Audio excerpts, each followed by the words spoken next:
We've been talking about the fruit of the Spirit, and when we consider that fruit of the Spirit in our lives, I think we'd rather gather some fruits like love and joy and peace rather than to be long-suffering in this life. Good morning. This is Pastor Ernie Lewis of the Blue Point Church in Sisseton, Illinois, with your thoughts for Thursday. The very word long-suffering includes the word suffering inside of it, right?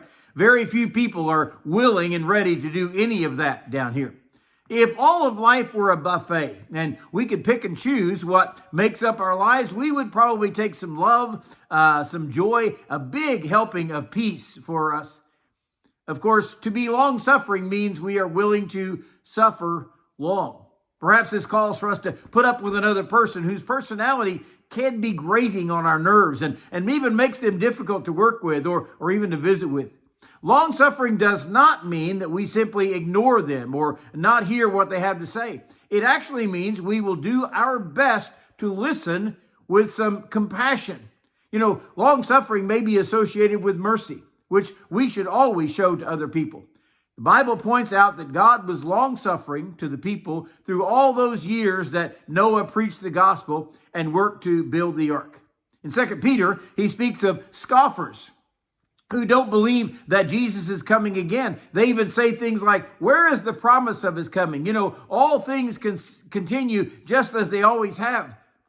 But the answer to their question is that God is long-suffering toward us, not willing that any should perish, but that all should come to repentance. Long-suffering may also be applied to our hope when we trust in God to redeem us, but realize that many things are not really in God's timetable quite like we think it should be. And long-suffering may be putting up with another person who has wronged us or maybe gotten on our nerves, and we're willing to suffer long with them. After all, God says, vengeance is mine, I will repay, saith the Lord. Some translations use the word patience instead of long-suffering.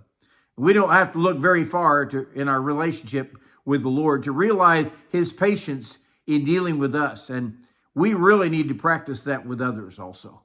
Paul begs the believer in Ephesians chapter 4, walk worthy of your calling with all lowliness and patience, bearing with one another in love.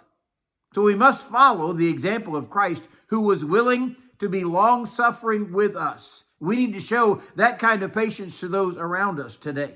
Perhaps we will be long-suffering to that one that we continue to witness to, doesn't seem to be listening.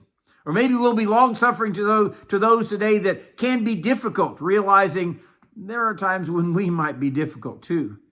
But most of all, we need to cultivate some patience and show it in our lives as the fruit of the Spirit living within us.